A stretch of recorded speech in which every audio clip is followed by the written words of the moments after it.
चेहरों को प्राथमिकता दी जा रही है?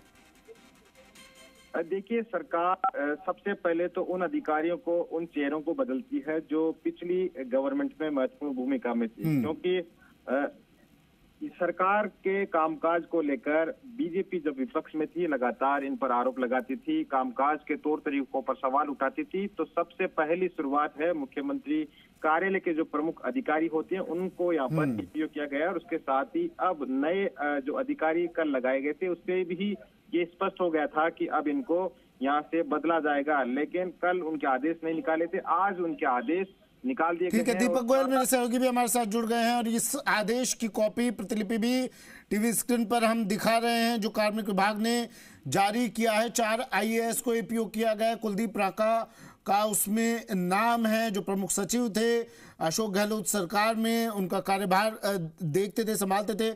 दीपक, ये बड़ा फेरबदल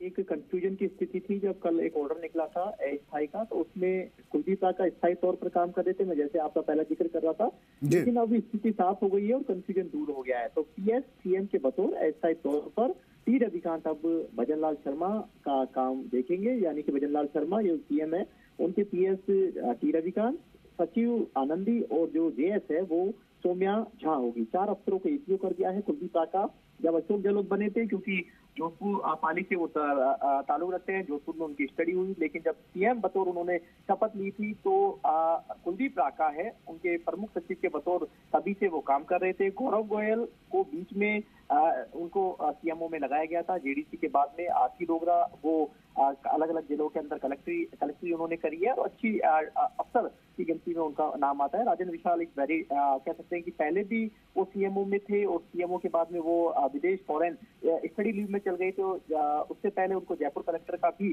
कह सकते हैं जयपुर कलेक्टर भी लगाया गया था, लेकिन उसको वो जब स्टडी लीव से आए तो वो वापस से CMO के अंदर उन्होंने अपने रुख कर दिया। तो 4 IAS अफसर जो कि प्रिंसिपल सेक्रेटरी 2 जो आरती डोगरा गौरव गोयल जो 2000 बैच के अफसर हैं, 94 बैच के अफसर कुलदीप राका और साथ में राजन विशाल जो 2008 बैच के IAS अफसर है, इनको चारों अफसरों को एपीओ कर दिया गया है। यानी कि कह सकते हैं कि जो पुरानी टीम है अशोक गहलोत की, जो पूर्व मुख्यमंत्री हो चुके हैं, तो उनकी जो पुरानी टीम है, हालांकि अभी देखिए RAS अफसरों को एपीओ होना बाकी है क्योंकि OSD लगा दिए गए हैं, नियुक्त कर दिए गए हैं योगी श्रीवास्तव को। तो जो RAS की टीम थी अभी CMO के अंदर है, जो गहलोत सरकार के अंदर उनकी जो तैनाती थी। चलिए ठीक है, शुक्रिया दीपक तमाम जानकारी के लिए। शशि मेरे सहयोगी हमारे साथ सीधा जुड़ गए जयपुर से।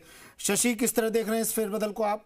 नियमित प्रक्रिया है, नई सरकार आई है, अब नया गठन भी होना है, ब्यूरोक्रेसी में भी बदलाव होना है और उसी का एक पहला चरण के तौर पर इसे देखा जा सकता है।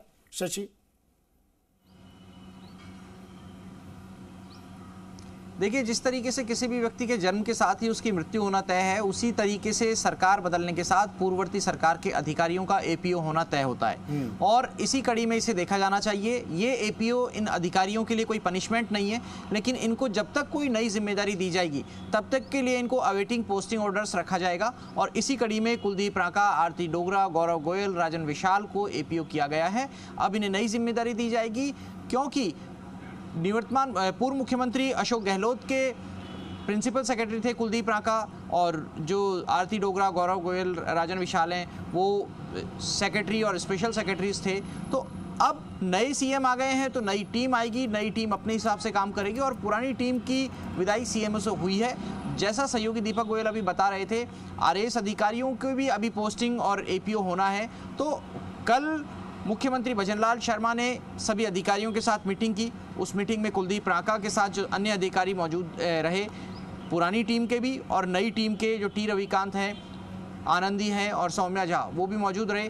तो एक बातचीत हुई कि किस तरीके से काम चल रहा है और आगे कैसे काम बढ़ाना है। ये हर सरकार के फेरबदल के समय जब नई सरकार आती है तो ये होता है और भजनलाल शर्मा अपने गवर्नेंस का अच्छा मैसेज देना चाहते हैं, इसीलिए कल अधिकारियों के साथ, पुराने और नए अधिकारियों के साथ बैठ करके चर्चा की और उस चर्चा के बाद में कल देर रात उन्होंने एक प्रेस कॉन्फ्रेंस करके ये भी कह दिया कि पेपर लीक मामले में SIT का गठन होगा और जो एंटी गैंगस्टर स्क्वाड बनाने के लिए ADG की अगुवाई में एक टीम बनाई जाएगी। तो ये फैसले लेना भी शुरू कर दिया है सरकार ने और जो प्रशासनिक मशीनरी की ओवरऑलिंग है, फेरबदल है, ये एक नियमित प्रक्रिया है। तो आने वाले दिनों में और ज़्यादा आपको तबादले देखने को मिलेंगे। आज भी IAS IPS की एक लिस्ट आ सकती है और उसके बाद में फिर RAS अधिकारियों की और RPS अधिकारियों की लिस्ट आएगी। और जी। इन बदलते हुए चेहरों में शशि देखिए, मुख्यमंत्री भजनलाल, ये सवाल मैं फिर से पूछ रहा हूँ आपसे, मुख्यमंत्री भजनलाल अपनी कार्यशैली के लिए जाने जाते हैं, जनता से जुड़ाव के लिए जाने जाते हैं, और वो लोगों को एक उम्मीद है, और यही कारण है इतना बड़ा बदलाव किया है राजस्थान में लोगों ने जनमत से। अब मुख्यमंत्री उस बदलाव पर खरा उतरना चाहते हैं। क्या ये अब जो ब्यूरोक्रेसी में बदलाव होगा उसमें भी इस चीज को फोकस किया जाएगा?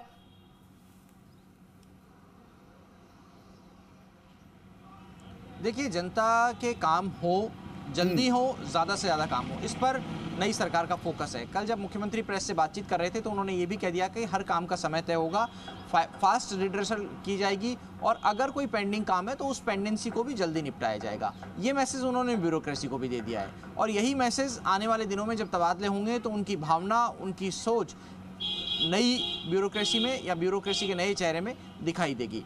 अभी सरकार के लिए एक और एक्सरसाइज होनी है, नए मुख्य सचिव का चुनाव। दरअसल मुख्य सचिव उषा शर्मा एक्सटेंशन पर चल रही हैं, 6 महीने का एक्सटेंशन मिला था और वो अवधि 31 दिसंबर को पूरी हो रही है।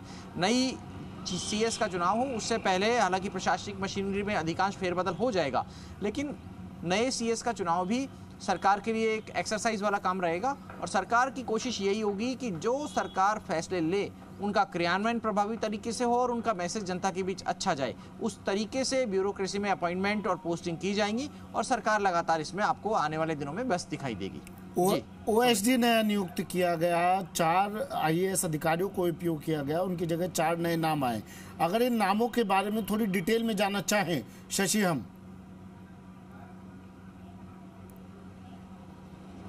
देखिए, 3 नए नाम आए हैं। एक T रविकांत हैं जो 1998 बैच के ऑफिसर हैं, आनंदी 2007 बैच के ऑफिसर हैं, और साथ में सौम्या झा जो अभी जॉइंट सेक्रेटरी लगेंगी मुख्यमंत्री की, वो नई ऑफिसर हैं।